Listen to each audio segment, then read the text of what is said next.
Are you an inventor? How many of you are inventors? A few. Okay. How many of you grew up on farms? You're an inventor. You've worked with equipment, right? Ma'am, you haven't worked with equipment? I think you're probably being too modest. Patents are not just for rocket scientists. Here's the inventive process, the way I visualize it. Maybe this is a little too complicated. But basically, you start with an idea, and you try it out. Now, maybe for you, it works right away. But for me, when I try stuff out, it usually doesn't work quite right the first time. I run into some stumbling block. You know, it costs too much, takes too long, it's not quite the right material, it doesn't seal well enough.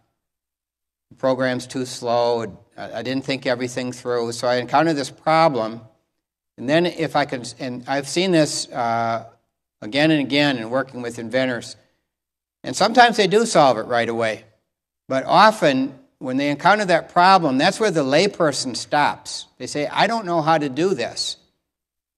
And what the engineer can do is you have the technical tools.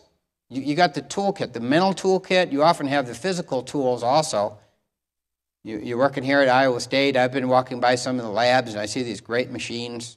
I also see a lot of people working together in teams. I see a lot more of that. I walked into the library this evening to visit my favorite Grant Wood paintings, and I was surprised to see a lot of people standing there like they were waiting for something important to happen.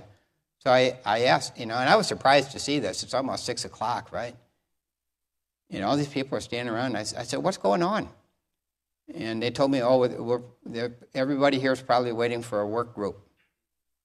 And that's where a lot of great inventions are made, is when you have these collaborations, and often between disciplines. So when you solve that problem, that often makes a good product. That's what you want, right? You want a good product. You want one that people will buy. You want one that you can sell and make a profit on. And that same thing that allows you to make the good product is often what's going to be patentable about the invention. Here's my definition of an inventor. One who solves annoying problems using technology. How many of you are inventors? This is a typical reaction that I see all across the world.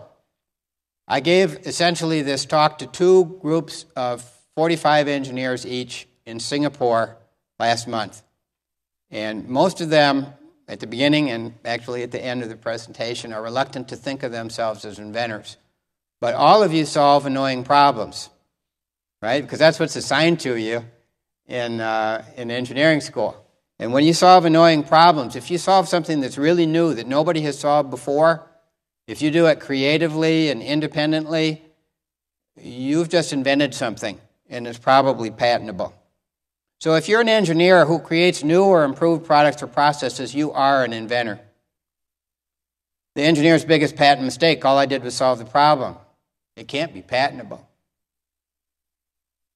That's a very common thinking. The layperson thinks that they've got something because they have an idea. The engineer will be way down the road. They'll have made it work, and you say, well, is that a patentable thing? Well, no, all I did is I just did the obvious thing, what any engineer would do. But and by the time they solve it, it makes sense to them, right? But it wouldn't necessarily make sense to other people, even who are skilled in that technology, and that's the test for patentability. Types of patents. There's utility patents and design patents. What's patentable? 3 requirements. It has to be new, not obvious to one of ordinary skill in the art at the time the invention was made. This is before the iPhone, not looking back years later, and it has to be useful. Useful mainly comes up in things like chemical technology. What's this molecule good for? Okay, you invented a new molecule. It's got to have a use. In mechanical and electrical technologies, you usually don't bother inventing something unless you have a use for it. And it doesn't have to be perfect. It doesn't have to work all the time. Proof of concept is more than enough. Here's a utility patent. Now you can say you've seen at least a part of one. This is from the front page of a patent on a This is basically it's a collation strip for a nail gun. We don't call them nail guns because we're lawyers, so we call them fastener driving tools. Nail guns sound like there might be liability, like they might be dangerous. So here's how these nails work. They're in a plastic collation, and there'll be several of these lined up. We're basically looking at it endwise. And this nail comes in with this plastic sleeve, and it's driven by this tool. And as it comes down, and I like to show, you wouldn't often see this in a manufacturing drawing, but I like to show basically the process. So you can see when the nail comes down how the collar starts to split out, and it will either become trapped by the head of the nail or it will fly out altogether.